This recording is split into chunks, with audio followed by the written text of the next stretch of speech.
It is just extraordinary how, how little the COVID inquiry has got to the bottom of the absolute, just an incredibly low level of debate and information exchange that was going on in government and in the NHS at that time and subsequently. Because it's a judge-led inquiry, it's taking sort of expert opinion. What I think should happen now, Julia, is they should set out a review of the evidence of the collateral damage of lockdowns.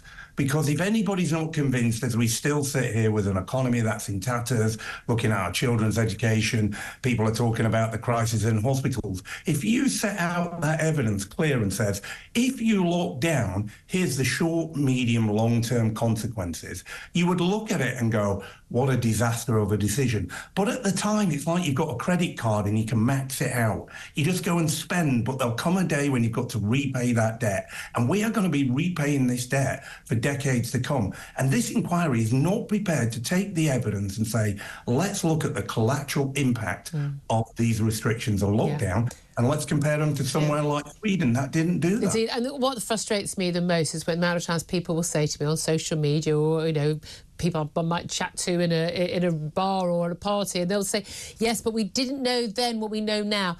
Actually, if you go back and look at the statements made by Professor Chris Whitty and Sir Patrick Vallance, they were made, if you look back at mid-March, a week or two before we actually locked down, they were saying everything that we know now. We knew it was elderly people that were most impacted. We knew a lot about how it spread. We knew that closing schools wouldn't save lives. We knew that, they knew all of this. They knew that the vast majority of people would not be severely affected, and yet they did it anyway. And I find it extraordinary how many people, the majority of people in this country, still think it was the right thing to do.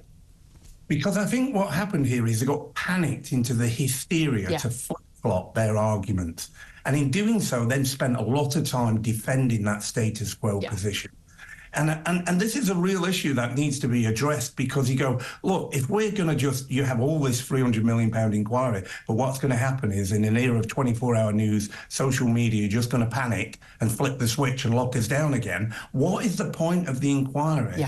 You don't ask this central question, which you're right. It was very clear early on there were lots of mistakes being made because people were telling you, remember this one, 2 weeks to flatten the curve. That's all you need. And you had people like Barack Obama on social media telling you within 2 weeks we'll lock down and everything will be fine. And the exact opposite happened.